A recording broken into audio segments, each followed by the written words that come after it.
Hello and welcome to my Chinese diesel heater installation video. So I bought this a few months ago, thinking at first to heat up the house, the living room, but that didn't really work out too much because of the actual noise of the fan, and the pump makes it for the living room not too great. Anyway, it works fine in the garage. I've put it on the shelf. There is a hole in the shelf. That hole is being aligned with aluminium tape. It doesn't get that hot anyway, but just to be sure. Then the exhaust pipe goes all the way there, and around the corner up above is the air inlet. The air inlet would obviously be better if it's sticking outside, but I can go outside through that wall, but that's 60 centimeters thick, and the street is right on that side, so I can't really do that. Go outside all the way to the door, very far distance, not ideal, so this will have to do. So anyway, put the fuel in the tank and it works.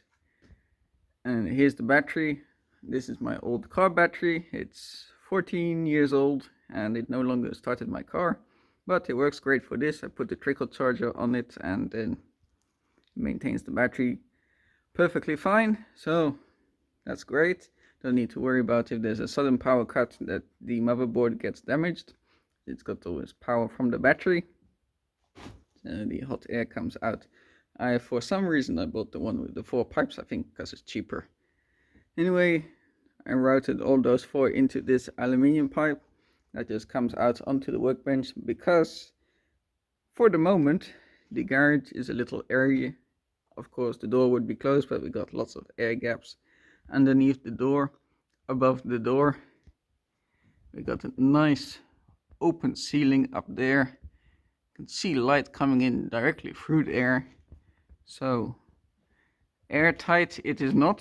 So it would basically only be just to warm up my face, warm up my hands whilst I'm working at the workbench, or if I'm working somewhere else and I get really cold, I just come here and warm up my hands, and that'll do.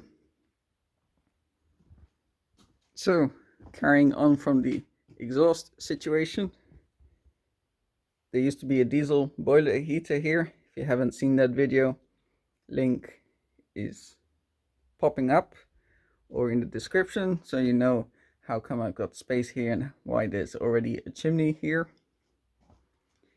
So here's the light switch.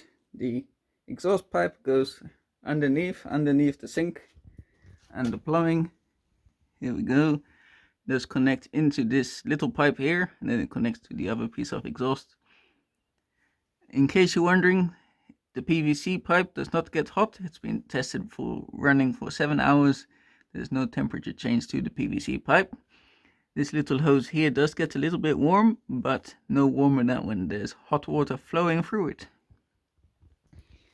So from there we make a turn and we come into the T-piece. So there used to be already a T-piece with a purge valve, and not the purge valve, just a purge hole, and that is still fitted. You can see there is a bit of water there from condensation in the burning process, so the whole exhaust flows downhill into this T-piece, and from there we got it into the aluminium pipe, and it goes all the way up to the chimney.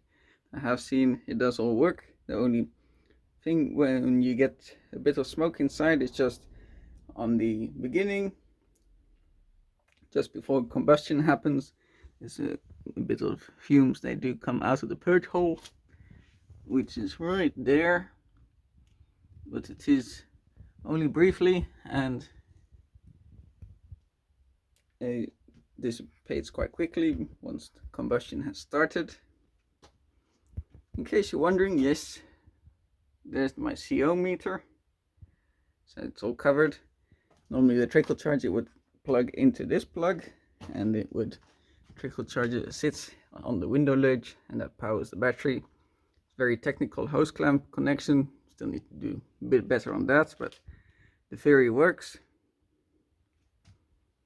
So got here is the filter for the fuel, as I'm using the red diesel from what's still left in the tank. Still got about 200 liters, so I should be able to manage for quite some time, for the next couple of winters, but there is a lot of junk in that tank. That's why I got the filter, just to filter that out. And that's my setup. So once it's running, it does get quite hot. Out of the pipe, the exhaust cools down quite a bit. Once it's up here, I can really touch it. It's only about 25 degrees, so there is still a bit of heat being lost through the chimney, but not too much. I was thinking at first of putting a radiator here, but I don't have a radiator small enough. I'm not going to buy anything, and the heat dissipated from this pipe already heats this space up sufficiently. After all, it is open air. So then the other project, now that the diesel heater is gone, is to remove the central heating pipes here. The blue one I can disconnect at the top, the red one over here, and disconnect over here. Then we got a perfect space to fit my water heater. My electric water heater fits perfectly in that space, and then I can use this area here to hang something else up, or to put my toolbox. So lots of projects still happening, but that's essentially my diesel heater installation and how I sort of heat up the garage. Anyway, thanks for watching, and I'll see you all on the next video. And in case you're wondering, handles is missing. It's just over here, so the plank could fit in.